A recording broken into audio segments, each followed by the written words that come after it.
Day number 22 of the 30-Day Solo Podcast Challenge. I'm David Hooper from bigpodcast.com, and my job is to help you grow a big audience for your message. That's what we're doing in this series of podcasts. And the way we're doing it, via podcasting. This series of episodes is going to give you everything you need to have a compelling solo podcast. One of those things is a clear message. A clear message is the number one thing that you can have that will attract and build a great audience. When you've got a clear message, you can cut through the noise on social media. You can cut through the noise of mass media. People find you, and not only will people find you, they will do your marketing for you. They will spread your message for you. It gets people more attached to you. It gets people talking about you. You're going to make more money. You're going to have more flexibility with your podcast. Podcasting becomes a lot more fun when you are in charge. I know that's scary for some people. Yeah, it's all on you. If it fails, it's all on you. But it's not going to fail because you're going to have all the skills you need thanks to this 30-day solo podcast challenge. I want you to listen to the intro episode first. That explains the what and why of everything happening here. You can get the intro episode and all 30 days of this challenge at bigpodcast.com/subscribe. That's bigpodcast.com/subscribe. Previously, day number 21, I talked about how to get started. Your listeners are waiting to get started. Many of them sitting there listening to you. They haven't made a move on what it is that you talk about.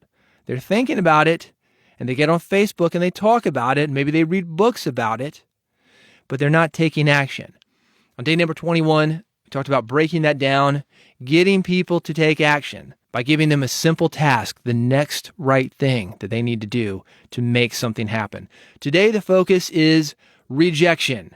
This is something that happens to everybody. Let me give you some famous examples. Anna Wintour. You know her as the editor of Vogue magazine. She was fired from Harper's Bazaar, a competitor to Vogue. Some people think it's a competitor. She was fired after 9 months because her shoots, they were too edgy. Elvis Presley, before he was a solo artist, he was in a band, wanted to be a singer in a band, and he went to a guy named Eddie Bond in Memphis, a club called the Hi-Hat. And Eddie Bond told him, stick to driving a truck because you'll never make it as a singer. A few months later, he got a song with Sam Phillips in Memphis at Sun Studios called That's All Right Mama, and the rest is history. One of the biggest artists ever. Steve Jobs, one of the most well-known entrepreneurs ever. You may be listening to this podcast on something that he came up with. He was fired from his own company being Apple. He started a company called Next. Don't remember it? Few people do. It was a short-lived company. The only reason I remember it, and it was significant to me, was because a Next computer was how I first got on the World Wide Web. Rush Limbaugh, you've heard of him, the most highly paid radio DJ ever. He was fired from several radio jobs. He actually left radio. He went to work as a statistician for the Kansas City Royals.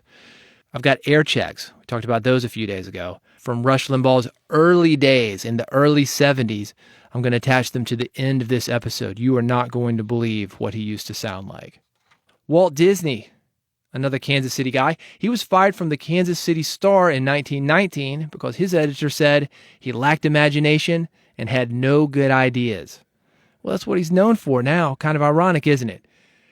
Everybody's got a story like this. So that's the question of the day. This is what I want you to talk about on your episode of the day.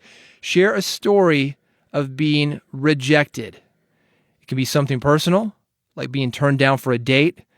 If you want to up the ante, maybe you ask somebody to marry you, you got rejected on that.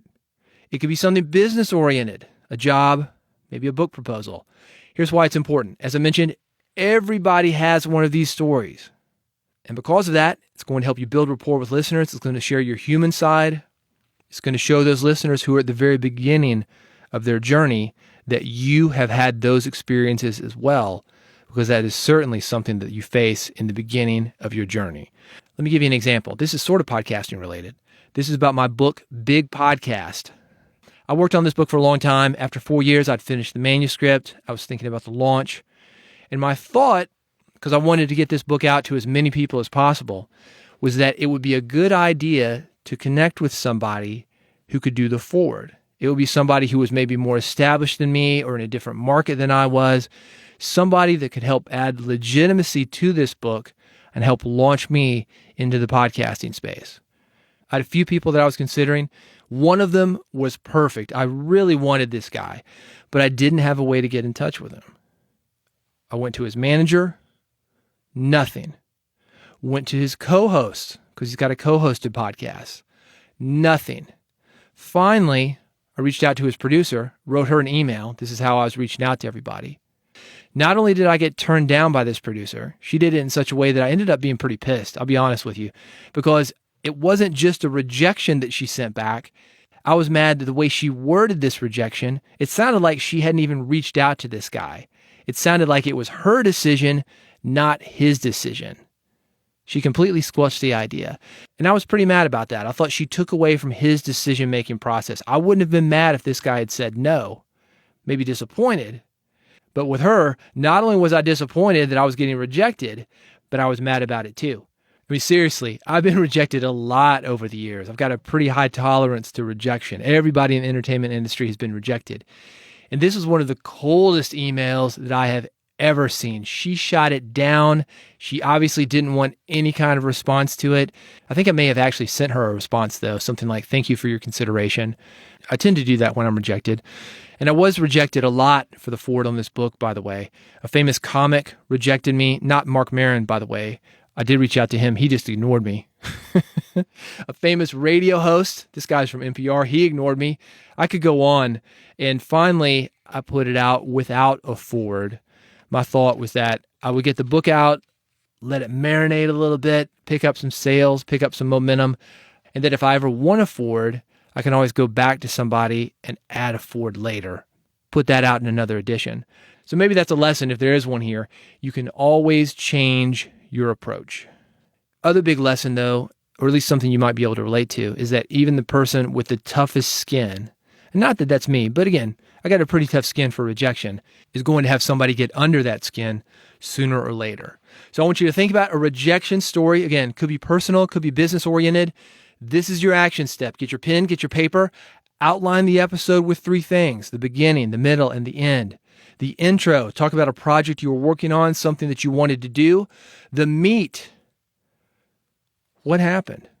You went up to her and you said, "Will you marry me?" She went into it. You sent your book proposal off.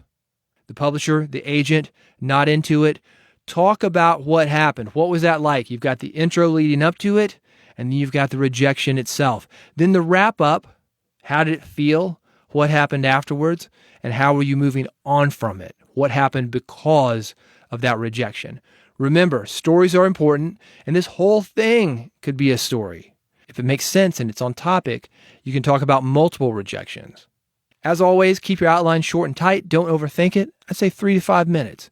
You're thinking of a rejection story right now. Talk about it. Outline the beginning, the middle, and the end. Hit record. Go for it.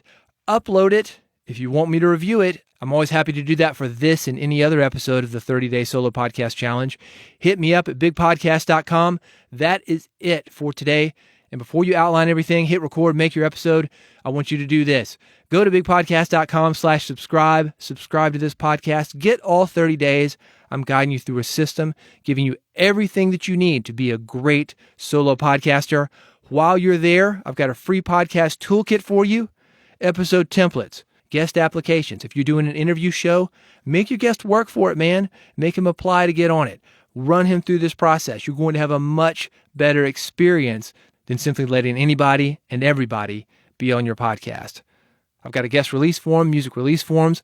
Everything is there for you in my podcast toolkit, bigpodcast.com/subscribe. All of this is free. I will see you tomorrow on the next episode. And now, a man you know as Rush Limbaugh, here's an old air check when he was known as Chris Christie. This is from 1972. Morgan to Messina with a song and the answer to the musical question, Whatever Happened to Fibber McGee? I want to congratulate our name it and claim it winner, Jeff Rodeman of Eastmont. Jeff wins coffee going up the country, but a canned heat in 1968 or 69. Take your pick. And also, Jeff, I will send you 2 6-packs of Carefree Sugarless Gum. You can chew it all day. And that'll entitle you to 12 more entries for you in the Carefree Rock Concert Contest. That's a tongue twister. Keep listening to the Jeff Christie Stardust Jockey Show for complete details about this contest. Well, we've had 2 cash call winners today, folks. A grand total of $624 and 28 cents been given away. Perry Marshall gave away $375.14 this afternoon to Mrs. John Vuksick of Pittsburgh. And I had my first cash call winner of all time tonight. Mr. Frank Rope of Bloomfield claimed $249.14. It's a hefty amount of money all day, $624.28. New jackpot for tomorrow is $240.14. Jot it down so you can remember it. Bob DiCarlo makes the next call tomorrow morning. $240.14. Big Podcast.